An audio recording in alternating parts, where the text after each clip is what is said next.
Hello friend, कशा आहात तुम्ही सगळे? मजेत ना? आणि मजेतच राहा. तर माझ्या माहेरचा ब्लॉग बघितला, त्याच्यानंतर मी आलेले आहे पुण्याला. आणि ॲक्च्युली काय झालं माहिती आहे का, की हा ब्लॉग थोडासा उशीरनं येतो आहे, त्याबद्दल सॉरी. कारण की काही कारणापायी मला ब्लॉग पोस्ट करता येत नव्हतं, म्हणजे मला वेळच भेटत नव्हतं. आणि आजच्या ब्लॉगमध्ये बरंचसं काही तुमच्यावर शेअर करणार आहे आणि खूप साऱ्या गोष्टी पण शेअर करणार आहे. त्यामुळे व्हिडिओ पूर्ण बघा. आणि त्यानंतर बघा, जी काही बॅग आणलेली होती मी गावावरनं, ती बॅग आता मी सगळं साहित्य काढून ठेवत आहे. आईने बरंचसं काय काय दिलेलं होतं ते पण आता सगळं व्यवस्थित, कारण की का होतं माहिती आहे का, गावावरनं आलं ना त्या दिवशी तर मला अजिबातच करणं झालं नाही, कारण की उशीर झाला घरी यायला. आणि त्याच्यानंतर जे काही सामान आहे ना, म्हटलं चला आता काढूया. आंघोळ वगैरे झाली, थोडंफार किचनमधलं सगळा राडा आवरलेला आहे. त्यानंतर म्हटलं जे काही बॅगमधलं सगळं साहित्य आहे आईने जे काही दिलेलं आहे वगैरे. आणि तिकडे आईची इथे असताना ना मी बरीचशी शॉपिंग पण केलेली होती, म्हणजे नाही का आपल्या देवासाठी वगैरे. ही बघा अन्नपूर्णाची मूर्ती वगैरे आणलेली होती. तर ॲक्च्युली आता मला ही अन्नपूर्णाची मूर्ती डायरेक्ट आपल्या देवघरमध्ये ठेवून चालत नाही, असं मी आईकडनं ऐकलेलं होतं. तर आता बघणार आहे मी कशा पद्धतीने वगैरे, बहुतेक त्याचा अभिषेक वगैरे करूनच डायरेक्ट देवघरामध्ये ठेवावं लागणार आहे, असं ठेवून चालणारच नाही आहे. त्यामुळे मी अभिषेक वगैरे करेन, आणि कशा पद्धतीने अभिषेक करणार आहे ते पण तुमच्यावर मी शेअर करणारच आहे नक्कीच. आणि त्यानंतर बरंचसं काही साहित्य वगैरे पण आणलेलं आहे आईकडे गेल्यानंतर. कसं होतं माहिती आहे का, पुण्यामध्ये आपण खूप सारी नाही म्हणलं तर होती शॉपिंग, पण ज्यावेळेस देवाचं वगैरे आपल्याला काही घ्यायचं असलं ना, आईची ते कसं बहीण असते, आई असते, आणि भरपूर सजेस्ट करतात. आणि माझं काय प्रॉब्लेम आहे माहिती आहे का, मी सासूपाशी 1 वर्ष राहिले, त्यावेळेस नेमकं मी कॉलेजला होते. त्यामुळे संसार काय घ्यायचं काय नाही एवढं बिलकुलच मला आयडिया नाही आहे. आणि त्यामुळे काय होतं की आपल्याला ज्यावेळेस अशा गोष्टी माहीत नसतात, त्या आई आणि बहिणीकडे गेल्यानंतर आपल्याला जास्त कळतं. आणि माझं मेन तोच प्रॉब्लेम आहे की माझ्या सासूकडे राहिलं नसल्यामुळे, सासूबाई पण इकडे न राहिल्यामुळे मला बऱ्याचशा गोष्टी अजिबातच माहीत नसतात. आणि जे काय माझं बेसिक चालू आहे तेवढंच चालू असतं. पण आई म्हणली होती की अन्नपूर्णाची मूर्ती देवघरात पाहिजे, त्यामुळं मग मी अन्नपूर्णाची मूर्ती वगैरे आणलेलीच आहे. तुम्हाला पुढच्या ब्लॉगमध्ये व्यवस्थित अशी मी दाखवेन. त्यानंतर बघा, आईच्या शेतातले परत आंबे आणलेले आहेत. आता हे शेवटचे आंबे आहेत, तर आई म्हणली सगळ्यांनी घेऊन जावा. त्यामुळं भरपूर असे आंबे दिलेले होते. भरपूर असं त्यांच्या बागच आहे आंब्याची, केशर आंबा. मग ते बागेतनं गड्याने तोडून आणलेले होते. भरपूर असे आंबे सगळ्या बहिणींना, पाहुण्या रावण्यांना सगळ्यांना दिले. आणि त्यानंतर बघा, मी तिथूनच आमच्या सोलापूरला ना कडक भाकरी खूप फेमस आहे, मग तिथून मी कडक भाकरी वगैरे पण घेतलेली होती. आणि इथे बघताय तुम्ही दळण, की किती दिवस झाला माझं दळण नीट करून ठेवलेलं आहे, पण दळायलाच जाणं झालेलं नाही आहे. आईकडं अचानक जाणं झालं त्यामुळे. आणि तुम्ही म्हणसाल की एकच ब्लॉग तो आईकडचा शूट करून पाठवलेला आहे, माहीत नाही की वेळच भेटत नव्हतं. आणि आईकडे गेल्यानंतर बघा एकदम असा आराम आणि म्हणतात असा आळस खूप सारा भरतो. आणि इथं आल्यानंतर कोणत्या स्पीडनं काम चालू असतं मला समजत नाही. असं कसं असतं, एक आपण जिम्मेदारी घेतो आणि आपल्या स्वतःचं हे असतं ना की मलाच करावं लागणार आहे, हे माहीत असतं ना. आईकडे गेल्यानंतर कसं थोडासा आराम असतो. त्यानंतर मी आलेला आहे स्कूलनं, आणि त्याचा टिफिन मी काढला आणि त्याला दिली होती बटाट्याची भाजी. तो तर बटाट भाजी त्याला आवडली नाही म्हणला, आणि मी थोडीशी शिल्लक पण आणली त्याने. त्यानंतर बघा, हे किती छान आणि एकदम क्यूट असं आमच्या इथे देवघरात ना हे करतात, तांबलं ठेवतात, म्हणजे पाणी भरून असं नाही का ठेवतात. त्यामुळे मी आमच्यात मोठा आहे त्यामुळे मी हे छोटं आणलं. किती क्यूट आहे. आणि ही अन्नपूर्णाची मूर्ती बघा खूप सुंदर अशी आहे. आणि माझी मोठी बहीण ना फिरायला गेलेली होती, तिथून तिने हे आम्हाला सगळ्यांना हे आणलेलं होतं. किती सुंदर असं आहे बघा हे. आणि असं वापरण्यापेक्षा पण शोलाच ठेवणं खूप छान वाटत आहे. हे एकदम सुंदर असं ह्याचं लूक आहे त्यामुळे, आणि ट्रॅडिशनल लूकमध्ये जाते बघा. हे एकदम भारी असं दिसतं, आवडलं मला खरं तर हे. आणि त्यानंतर बघा, बाजार आमटीचं जे रेडी टू ईट आहे ते मैत्रिणीने मला सांगितलेलं होतं, त्यांच्यासाठी आणलेलं आहे. त्यानंतर आईने दिला होता हा खलबत्ता, मला आणि मोठ्या बहिणीने दिलेला होता. ग्रीन कलरचा होता, तिने घेऊन गेली. ती म्हणली माझा ओटा ग्रीन कलरचा आहे आणि माझा ओटा व्हाईट कलरचा आहे. त्यामुळे काय केलं की तिने ॲक्च्युली व्हाईट घेत होती. आई म्हणली की तू ग्रीन कलरचा घे, तुझा ओटा ग्रीन आहे. त्यामुळे. आणि मग माझं कसं व्हाईट असल्यामुळे मग मी व्हाईट कलरचा मला दे म्हटली. म्हणजे मला आई वगैरे आमच्या तिकडे ना पल्लूच म्हणतात, मग पल्लूला दे असं म्हटली. आणि त्यानंतर बघा चालू आहे माझं घरातलं काम वगैरे. आणि गावावरून आल्यानंतर तुम्हाला सांगते बऱ्यापैकी माझं घर व्यवस्थित असं होतंच, पण कंटाळा येतो. मला माहीत नाही, मला खूप ॲसिडिटीचा त्रास होतो आणि माझं डोकं वगैरे जाम असं दुखायला लागतं. आणि त्या त्रासापायी मला कुठं जायचं मनच करत नाही. मी अगदी पुण्यातल्या पुण्यात जरी फिरत असले ना तरीसुद्धा मी जर 4 व्हीलरमध्ये गेले ना मला झोप येते. इथं पुण्यातल्या पुण्यात तेवढा त्रास होत नाही, पण आउट ऑफ पुणे गेलं ना भयंकर असा मला त्रास होतो. आणि काय माहीत ॲसिडिटीचा खूपच प्रॉब्लेम सुरू झालेला आहे. काय माहीत की 40+ झाल्यानंतर होतं आहे का त्याच्या आधीपासूनच होतं आहे, त्यामुळेच हे सगळं चालू आहे बघा. त्यानंतर घरातलं आपलं रुटीन दिवसभरची कामं हे काय आपल्याला संपत नसतात. तर मी चावडीची ते डाळीची आमटी वगैरे केलेली आहे मस्त असं. कारण खूप दिवस झालं ना मुलांचं कसं होतं माहिती आहे का, त्यांनी शाळेला नव्हता. आणि मुलांना माझ्या कसं आहे की थोडंसं त्यांच्या आवडीचं केलं ना की त्यांना जरा खायला आणखी जास्त उत्साह येतो. कधी कधी मी पालेभाज्या पण करते, त्याला नागडोळा करतात पोरं म्हणजे खायला वगैरे. पण माझं मुलांना म्हणणं एकच असते की तुम्ही सगळं खात चला, म्हणजे तुमच्या आवडीचं जंक फूड पण मी करते, नाही असं पण नाही. मग तुम्हाला थोडं माझं पण ऐकावं लागेल. आणि खरं सांगते माझी मुलं एवढी गुणी आहेत ना, मला म्हणजे तुम्ही म्हणता की माझ्या मुलांचं मी कौतुकच करते फक्त, असं नाही आहे. कौतुक म्हणजे कसं माहिती आहे का, खरं सांगते इतकी गुणी आहेत ना, ते ऐकतात. आणि हा छोटा आहे ना थोडंसं हे करतो, पण ठीक आहे तेवढं तर मुलांचा बालहट्ट म्हणतात ना ते ओके आहे. आणि मुलं माझी एवढी गुणी आहेत ना, त्यांना मला त्रास झाला तर त्यांना जाणीव पण होते.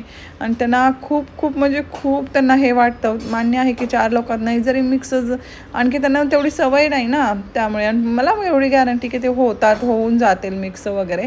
कारण कसं असतं, आपण जसं आहे तसेच आपली पोरं पण बनतात ना, त्यामुळे. आणि माझ्या सासरी कसं जास्त लोक वगैरे नाही आहेत त्यामुळे. आणि ते सोसायटीत वगैरे पुण्यातलं फ्रेंड सर्कल त्यांचं भरपूर आहे, पण रिलेटिव्समध्ये वगैरे एवढं हे नाही आहे. तर माझे वडील म्हणतच होते की तनिषला वगैरे पाठव वगैरे, बघू त्याला सवय वगैरे लागेल. तर बघू तो पण हो म्हणलेला आहे. तर बघूया आता कसं काय होते वगैरे. आणि त्यानंतर बघा रात्रीचं सगळं जेवण हेन तेन सगळं आवरल्यानंतर चालू आहे ते डिशवॉशर लावणं. आणि डिशवॉशर लावायचं काम सगळं काही माझ्याकडे असतं. ॲक्च्युली काय झालं की माझ्याकडे बाईचा खूप प्रॉब्लेम चालू आहे. बाईला जरी आपण म्हणलं ना की तुम्ही का येत नाही, तर त्यांनी सरळ तोंडावर मला सांगतात की तुमचं घर मोठं आहे, मी पैसे वाढवून द्यायचं म्हणलं तर त्यालाही नकार देतात. म्हणजे नाही समजत ते बायकांना. कदाचित झाडून पुसून हालच होत असतील, कारण मी स्वतः जरी झाडायला घेतलं ना आता मावशी नसल्यामुळे, आणि पुसते मी, घाण झालं तरीच पुसते, तर एवढं दमछाक होते ना माझी स्वतःचीच, त्यामुळे कदाचित होत असेल. त्यामुळे मग काय करावं समजत नाही आता सध्या मी. आणि इन्स्टा हेल्पमधून मागवते कधी कधी बाई. आणि बाकीचं जे काही डस्टिंग म्हणा, बाथरूम हे ते करायचं असतं ना, त्यामुळे मी ती हेल्प करून मी स्वतः करायचा प्रयत्न करते. कारण कसं होतं की मग थोडंसं सगळंच काम आपलं स्वतःला होत नसतं बघा. आणि तुम्हाला माहिती आहे मी व्हिडिओ पण खूप दिवस झालं टाकलेला नव्हता. आणि व्हिडिओ न टाकलात कारण मला घरातली कामच एवढी पडत होते ना, त्यामुळे मला व्हिडिओ टाकायला वेळ भेटत नव्हतं. त्यानंतर बिझनेसचं थोडंफार माझं काम चालू असतं. त्यानंतर असे काही ना काही छोटछोट कामं राहतातच नाही म्हणलं तरी, त्यामुळे. आणि तिकडे चालू आहे निमित्तचा अभ्यास वगैरे. मग त्याच्याशी तेच बोलत होते की अभ्यास कर, इकडे तिकडे लक्ष देऊ नको वगैरे. आणि खरं सांगते माझ्या मुलाचा जसा CETचा रिझल्ट लागला आहे ना, तसं छोट्या मुलाला काय झालं काय माहीत, फक्त अभ्यासच करायला लागला आहे तो. त्याला अशी कशी जाणीव झाली काय माहीत, की मी त्याला सांगत होते, त्याचे पापा त्याला सांगत होते, पण तो ऐकण्याचं नाव घेत नव्हता. कारण की धाकटे थोडेसे अल्लडच असतात बघा. तसंच आमचा हा छोटा पण तसाच होता. आणि जसा त्याचा रिझल्ट लागला तसं त्याचं एकदम म्हणजे मॅच्युअर झाल्यासारखंच वाटायला लागले. टीनेजमध्ये आहे आता सध्या तो, तर मॅच्युअर झाल्यासारखं वाटत आहे मला खूपच. माहीत नाही आता बघू रिझल्ट आल्यानंतर. कसं आहे पोरांचं अभ्यास करताना तर आपल्याला दिसतात, पण त्यांचा खरा रिझल्ट आल्यानंतरच मुलगा किती हुशार आहे काय आहे, त्याने किती मेहनत घेतली हे फक्त रिझल्टवरती कळतं. कारण कसं असतं, मुलगा कोणता जन्मताच हुशार नसतो. मुलांनी एफर्ट्स घेतलं आणि जास्तीत जास्त त्यांनी स्वतःहून केलं ना, तर ते अचीव करतात लाईफमध्ये जे हवं आहे ते. पण आपण नुसतं तोंडासमोर पुस्तक घेतलं आहे आणि आई वडिलांना वाटतं की मुलगा अभ्यास करतो आहे, पण असं नसतं होत. ज्यावेळेस तुमचा रिझल्ट येतो खऱ्या पद्धतीने तेव्हाच तुम्हाला कळतं की हां खरंच मुलगा माझा करू शकतो आणि केलेला आहे. नाही तर करत नसेल, मार्क नसेल पडले तर तुम्ही किती पण काही म्हणा, मग तुम्ही नंतर म्हणणार की हाय ना नाही माझा मुलगा हुशारच नाही, तेवढे मार्क पडणार नव्हते, आम्हाला माहीत आहे. मग तुम्ही त्यावर एक पांघरून घातल्यासारखंच होतं, बाकी काही नाही. मला काय असं जास्त हे करायचं नाही आहे, पण ह्या गोष्टी बऱ्याचशा घडतात, मी बघते इन जनरल माझ्या लाईफमध्ये. पण असं काही नाही, मुलगा खूप एफर्ट्स घेतो ना तेव्हाच त्याला मार्क पडतात. आपण काही हे करत नसतो की मुलांना ओरडतो, सगळं करतो, पण मुलांवरतीच सगळं डिपेंड असतं खरं तर. त्यानंतर गावाला गेलेले होते. त्यानंतर कसं झालं की माठ किती दिवस झालं भरलेला नव्हतं आणि हे मॅट बघा माझी वेटची, तर त्याचं खूप घाण झालेली होती. म्हटलं चेंज करूया. मी अल्टरनेटला 2 पद्धतीचे मॅट आणलेलेच आहेत त्यामुळे, आणि एक अशी प्लेन ब्लॅक आणि दुसरी आहे ती अशी डिझाईनची वगैरे आणली आहे, थोडीशी हटके म्हणजे छान वाटतं. किचनला माझे सूट होईल असंच मी घेतलेलं आहे. त्यानंतर तिथली टाईल्स पण खूप घाण झालेली होती बघा, आणि किचनमध्ये खूप सारं सामान सैरावैरा पडलेला आहे. ते थोडंसं मला सेट पण करायचं आहे. इतकं कामाचा लोड पडतो आहे ना, सांगू शकत नाही मी तुम्हाला. तर हे बघा ही डिझाईनच्या अशा पद्धतीने एक मॅट आणलेली आहे, ह्याच्यावरती जे असं आपण पाण्याचं कोणतंही ठेवू ना, भांडी धुवून जरी ठेवलं ना तरीसुद्धा खाली टाईल्सवरती ओलं ओलं होतच नाही. ती मॅटच तशी बनवलेली आहे. तसे तुम्हाला जर हवी असेल तर सांगा, मी कमेंटमध्ये लिंक देईन. ऑनलाईनच घेतलेली आहे शक्यतो तरी, जास्तीत जास्त माझं ऑनलाईनच असतं. आणि किचन टूर द्या असं खूप साऱ्यांचं म्हणणं होतं, तर हो नक्की मी किचन टूर देण्याचा प्रयत्न करणार आहे. तुम्ही बघताय बऱ्याचशा ब्लॉगमध्ये माझं सामान खूप पडलेलं असतं किचनमध्ये, आणि आता बाई नाही तुम्हाला मी बोललेच, त्यामुळं काय झालं आहे की एवढं कामाचा लोड होतो आहे ना, मी लिटरली तुम्हाला सांगू शकत नाही. तुम्ही म्हणताल मुलं लहान नाही, तुला काही तेवढी कामं करायला झालं आहे, पण तसं नसतं फ्रेंड्स. खूप सारं काम असतं घरामध्ये बारीक चोरीक, आणि शेवटी शरीर आहे थकायला पण होतच नाही असं म्हणलं तरी. त्यानंतर बघा हे मनी प्लांटचं झाड आहे, ते पण स्वच्छ असं धुवून घेतलं. आणि मागच्या ब्लॉगमध्ये मी तुम्हाला सांगितलं होतं की माझी झाडांना प्रॉब्लेम वगैरे खूप होत आहे, झाडे जगतच नाही आहेत कशाने काय माहीत. त्यांना खत पाणी सगळं घातलं तरी काही त्याचा फरक पडत नव्हता. त्यानंतर बघा माठ कुठं भरत बसायचं म्हणून मी सांगत होते. बघ मी अशा पद्धतीने माठ भरते, अर्धान उचलून ठेवते, नंतरच्याला बॉटलने वगैरे भरून ठेवते. आणि मी गेले होते गावाला त्यावेळेस तनिषनं बनवलेला होता केक, आणि यूट्यूबवरती बघून त्याने केक बनवला, आणि खरंच सांगते फ्रेंड इतका टेस्टी केक बनवला होता. मलाच कळेना की खरंच बाई माझा मुलगा केक बनवला. आणि तुम्ही बघता आपण जर केक बनवायला गेलं ना किती पद्धतीने केक खराब होतो, पण हा इतका बनाना कॅरमल काहीतरी केकचं नाव त्यानं सांगितलं मला, इतका टेस्टी केक बनवला होता माझ्या लेकाने. मी तुम्हाला सांगू शकत नाही. मी एखाद्या ब्लॉगमध्ये दाखवेन, मी त्याला म्हणेन तू केकची रेसिपी शेअर कर. तर खरंच फ्रेंड्स मुलं करत नसतात असं जे काही गैरसमज असतं असं काही नाही आहे. मला पहिलं वाटतं होतं मुलगी झाल्याने वाईट वाटायचं, पण मला आता सध्या खरं सांगते काहीच वाटत, कारण मुलं माझी एवढी जीव पण लावतात आणि किचनमध्ये हेल्प करतात. आणि घरात मी नसताना त्याने केक बनवला, हेच माझ्यासाठी खरंच सांगते खूप मोठी गोष्ट आहे. आणि मी खूप प्राऊड फील करते माझ्या दोन्ही पण मुलांवरती. खरंच जेवढे जन्म मिळावे तेवढं माझी दोन्ही मुलंच माझ्या नशिबात असावं मला वाटतं. आहे तो तशी, त्यामुळे मी बोलते.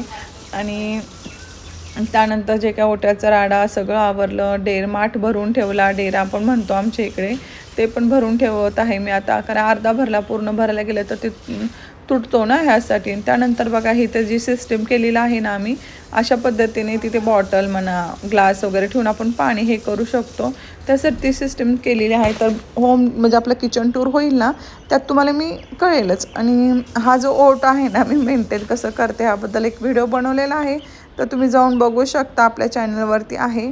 आणि आणलेल्या ज्या काही भाज्या म्हणा हेन तेन आहे ना सगळं मी आता व्यवस्थित असं ठेवून घेत आहे. आणि आपल्या चॅनलवरती कोणता ब्लॉग बघायला आवडेल हे मला कमेंट करून नक्की सांगा, म्हणजे मी तुमच्याशी शेअर करेन. आणि आता रेग्युलर ब्लॉग येतील आपले, त्यामुळे नवीन असेल त्यांनी लाईक नक्की करा आणि शेअर करा आपला व्हिडिओ. आणि लाईक करायला विसरू नका, तुम्ही लाईक करत नाही त्यामुळं डिमोटिवेट होते मी. चला तर बाय, काळजी घ्या सगळ्यांनी, बाय.